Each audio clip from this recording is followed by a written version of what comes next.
अच्छा अस्सलाम वालेकुम दोस्तों, मैं औरंगजेब बेग और इस ਵੇਲੇ ਤੁਹਾਨੂੰ ਅਸੀਂ ਵਿਖਾਲਣਗੇ ਬੜੀ ਹੀ ਸਪੈਸ਼ਲ ਵੀਡੀਓ। ਇਹ ਇੱਕ ਧੱਗੇ ਦੇ ਨਾਲ ਬੈਲ ਦੇ ਨਾਲ ਸਰਸੋਂ ਦਾ ਤੇਲ ਕੱਢਿਆ ਜਾ ਰਿਹਾ। ਕੋਲੂ ਹੈਗਾ ਏ ਤੇ ਇਹ ਕਿੰਨੀ ਦੇਰ ਚ ਤੇਲ ਨਿਕਲਦਾ ਏ, ਇੱਕ ਜਿਹੜੀ ਕਹਾਣੀ ਹੈਗੀ ਏ ਔਰ ਇਹ ਕਿੱਥੇ ਹੈਗਾ ਏ, ਸਾਰੀ ਮਾਲੂਮਾਤ ਤੁਹਾਨੂੰ ਮਿਲਦੀ ਏ। ਸਾਡੇ ਨਾਲ ਦੇ ਨਾਲ ਸਾਡੇ ਦੋਸਤ ਭਰਾ ਮੌਜੂਦ ਨੇ। ਮਲਕ ਸਾਹਿਬ, अस्सलाम वालेकुम। ਮਲਕ ਸਾਹਿਬ, ਤੁਹਾਡਾ ਨਾਂ ਕੀ ਹੈ? ਜੀ ਮੇਰਾ ਨਾਮ ਮਲਕ ਨਾਸਰ। ਮਲਕ ਸਾਹਿਬ, ਤੁਸੀਂ ਇਹ ਜਿਹੜਾ ਧੱਗੇ ਦੇ ਨਾਲ ਸਰਸੋਂ ਦਾ ਤੇਲ ਕੱਢ ਰਹੇ ਹੋ, ਪਹਿਲਾਂ ਮੈਨੂੰ ਇਹ ਦੱਸੋ ਕਿ ਤੁਹਾਡਾ ਖਾਨਦਾਨੀ ਕੰਮ ਹੈ? ਜੀ ਆ ਸਾਡੇ ਦਾਦੇ ਅੱਬੂ ਤੋਂ ਲੈ ਕੇ ਪਰਦਾਦੇ ਅੱਬੂ ਤੋਂ ਲੈ ਕੇ ਇਹੀ ਸਿਲਸਿਲਾ ਚੱਲ ਰਿਹਾ ਹੈ। ਅੱਗੂ ਸਾਡੇ ਅੱਬੂ ਜੀ ਕਰਦੇ ਸਨ, ਨਾਲ ਛੋਟੇ ਭਾਈ ਕਰਦੇ ਹਨ। ਸਾਰਾ ਸਿਲਸਿਲਾ ਅੱਜ ਕੱਲ੍ਹ ਇਹੀ ਚੱਲ ਰਿਹਾ ਇਨਸ਼ਾਅੱਲਾ ਤਾਲਾ।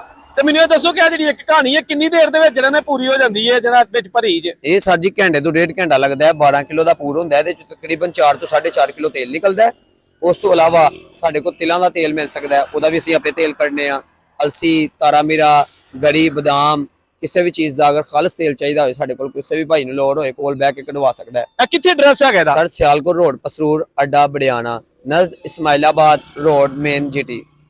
ਅੱਛਾ, ਮੈਨੂੰ ਇਹ ਦੱਸੋ ਕਿ ਤੁਸੀਂ ਇਹ ਜਿਹੜਾ ਆਪਣਾ ਸਰੋਂ ਜਿਹੜੀ ਹੈ ਇਹਨੂੰ ਪਹਿਲਾਂ ਕੁਝ ਪਕਾਉਂਦੇ ਹੋ, ਕੀ ਕਰਦੇ ਹੋ? ਸਰ ਜੀ ਬਿਲਕੁਲ ਇਸ ਤਰ੍ਹਾਂ ਹੀ ਲਿਆ ਕੇ ਉਹਨੂੰ ਸੁਕਾਈਦਾ, ਇੱਕ ਦਫਾ ਛਾਨਣੀ ਦਾ। ਉਸ ਤੋਂ ਬਾਅਦ ਉਹਦੇ ਚ ਘਟਾ ਮਿੱਟੀ ਖਤਮ ਕਰਕੇ ਦੁਬਾਰਾ ਉਹਨੂੰ ਉਹਦੇ ਵਿੱਚ ਕੋਲੂ ਚ ਸੁੱਟ ਕੇ ਤੇਲ ਕੱਢੀਦਾ। ਉਸ ਤੋਂ ਬਾਅਦ ਸਾਡਾ ਕੋਲੂ ਹੈ ਮਸ਼ੀਨਾਂ ਦੇ ਵਿੱਚ ਸਾਡੀ ਪਾਣੀ ਲਾ ਕੇ ਕੱਢਿਆ ਜਾਂਦਾ। ਅਸੀਂ ਇਹਨੂੰ ਬਿਲਕੁਲ ਅੱਗ ਨਾਲ ਪਕਾ ਕੇ ਜਿਸ ਤਰ੍ਹਾਂ ਨਿਕਲੀ ਆਂਦਾ ਇਹਨੂੰ ਗਰਮ ਰੱਖੀਦਾ, ਦੁਬਾਰਾ ਫਿਰ ਪਕਾਈਦਾ। ਪਹਿਲੇ ਥੋੜਾ ਥੋੜਾ ਕਚਰਾ ਆਂਦਾ, ਫਿਰ ਦੁਬਾਰਾ ਤੇਲ ਖਾਲਸ ਹੁੰਦਾ। ਉਸ ਤੋਂ ਬਾਅਦ ਇਹਨੂੰ ਪਕਾ ਕੇ ਖਾਲਸ ਤੇਲ ਕੱਢੀਦਾ ਦੇ ਨਾਲ। ਇਨਸ਼ਾਅੱਲਾ ਤਾਲਾ ਸਾਡਾ ਤੇਲ 2-4 ਮਹੀਨੇ 2-4 ਸਾਲ ਵੀ ਇਹਦੀ ਸਮੈਲ ਨਹੀਂ ਖਰਾਬ ਹੋਏਗੀ, ਇਹਦਾ ਰੰਗ ਨਹੀਂ ਚੇਂਜ ਹੋਏਗਾ, ਬਦਲੇਗਾ ਨਹੀਂ। ਮਤਲਬ ਸਾਹਿਬ ਇਹ ਜਿਹੜਾ ਹੁਣ ਤੇ ਖੂਹਾਂ ਜਿਹੜੀ ਹੈਗੇ ਢੱਗੇ, ਇਹ ਵਾਹੀ ਮੁੱਕ ਗਈ, ਖੂਹਾਂ ਤੋਂ ਮੁੱਕ ਗਏ, ਕੋਲੂਆਂ ਤੋਂ ਮੁੱਕ ਗਏ, ਤੇ ਤੁਸੀਂ ਅੱਜ ਵੀ ਕੋਲੂ ਢੱਗੇ ਨਾ ਕਿੰਨੇ ਕੁ ਸਾਡੇ ਲਾਗੇ ਝੋਨੇ ਨੇ ਇਸ ਤਰ੍ਹਾਂ ਦੇ? ਸਰ ਜੀ ਹੁਣ ਬਹੁਤ ਜ਼ਿਆਦਾ ਘੱਟ ਨੇ। ਤਕਰੀਬਨ ਆਇਆ ਆਪਣਾ ਇੱਕ ਜੇ ਫੈਸਲਾਬਾਦ, ਉਸ ਤੋਂ ਬਾਅਦ ਦੂਸਰਾ ਗੁਜਰਾਂਵਾਲੇ ਵੇ, ਤੀਸਰਾ ਤਕਰੀਬਨ ਸ਼ਕਰਗੜ੍ਹ ਦੇ ਇਲਾਕੇ 'ਚ ਮੈਂ ਇੱਕ ਦੇਖਿਆ, ਉਹ ਵੀ ਅੱਜ ਕੱਲ ਖੋਤੀ ਜੋਈ। ਇਸ ਤੋਂ ਇਲਾਵਾ ਸਾਡੇ ਪੂਰੇ ਸਮਝ ਲਓ ਕਿ 3-4 ਜ਼ਿਲ੍ਹਿਆਂ 'ਚ ਕੋਈ ਐਸਾ ਕੋਲੂ ਨਹੀਂ। ਸਭ ਮਸ਼ੀਨਾਂ ਨੇ ਪਾਣੀ ਨਾਲ ਤੇਲ ਤਿਆਰ ਕੀਤਾ ਜਾ ਰਿਹਾ ਹੈ।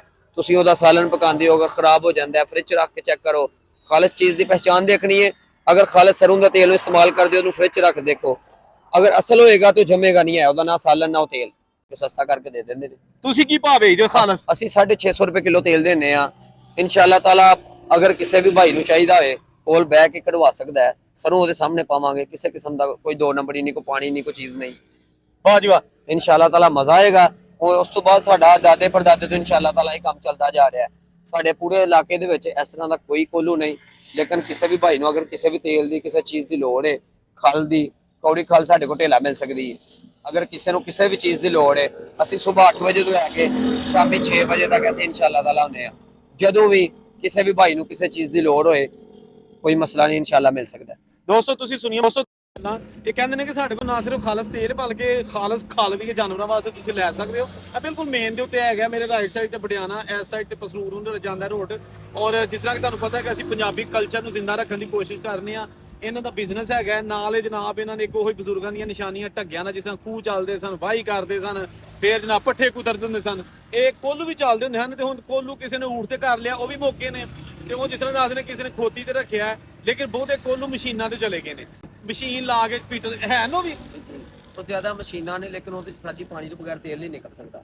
ਅਗਰ ਉਹ 10 ਕਿਲੋ ਸਰੋਂ ਇਸਤੇਮਾਲ ਕਰਦੇ ਨੇ, ਵਿੱਚ ਕਿਲੋ 1.5 ਪਾਣੀ ਪਾਉਂਦੇ, ਉਹ ਕਚਰਾ ਬਣ ਕੇ ਮਤਲਬ ਉਹ ਨਾਲ ਹੀ ਬਾਹਰ ਆ ਜਾਂਦਾ। ਉਹ ਖਰਾਬੀ, ਕਈ ਬੀਬੀਆਂ ਬੱਚੇ ਕਹਿੰਦੇ ਨੇ ਸਾਡੇ ਵਾਲ ਝੜਨੇ ਸ਼ੁਰੂ ਹੋ ਜਾਂਦੇ ਨੇ, ਉਹਦੀ ਵਜ੍ਹਾ ਹੁੰਦੀ ਹੈ ਕਿਉਂਕਿ ਪਾਣੀ 'ਚ ਜੋ ਤੇਲ ਮਿਕਸ ਹੋ ਜਾਂਦਾ ਹੈ ਉਹ ਵਾਲਾਂ ਨੂੰ ਨੁਕਸਾਨ ਦਿੰਦਾ ਹੈ। ਗਰੀਸ ਬਣ ਜਾਂਦੀ 2-3 ਦਿਨ ਤੋਂ ਬਾਅਦ ਉਹ ਜਿਹੜਾ ਵਾਲ ਜੋੜਨੇ ਸ਼ੁਰੂ ਕਰ ਦਿੰਦਾ। ਸਾਡਾ ਤੇਲ ਇਨਸ਼ਾਅੱਲਾ ਤਾਲਾ ਤੁਸੀਂ 1 ਮਹੀਨਾ ਵੀ ਵਾਲਾਂ ਨੂੰ ਨਹੀਂ ਖੋਲੋਗੇ, ਖਰਾਬ ਨਹੀਂ ਹੋਣਗੇ। ਇਹ ਸਾਡੇ ਦਾਦਾ ਅੱਬੂ ਜੀ ਹਨ, ਮਲਕ ਨਜ਼ੀਰ ਉਰਫ ਢੂੰਡਾ ਪਸਰੂਰ ਵਾਲੇ। ਅੱਗੋਂ ਉਹਨਾਂ ਦਾ ਬੇਟਾ ਸੀ ਮੁਹੰਮਦ ਸਰਵਰ। ਇਹ ਇਨਸ਼ਾਅੱਲਾ ਤਾਲਾ ਸਾਡਾ ਬਹੁਤ ਦੇਰ ਤੋਂ ਤਕਰੀਬਨ 60-70 ਸਾਲ ਤੋਂ ਪਸਰੂਰ ਤੋਂ ਨਾਂ ਚੱਲਦਾ ਆ ਰਿਹਾ ਹੈ। ਅੱਲਾ ਦੀ ਮਿਹਰਬਾਨੀ ਨਾਲ ਉਹੀ ਜ਼ਿੰਦਾ ਰੱਖਿਆ ਹੈ। ਖਾਲਸ ਤੇਲ ਅਗਰ ਕਿਸੇ ਵੀ ਭਾਈ ਨੂੰ ਚਾਹੀਦਾ ਹੋਵੇ ਸਾਡੇ ਕੋਲ ਮਿਲ ਸਕਦਾ ਹੈ।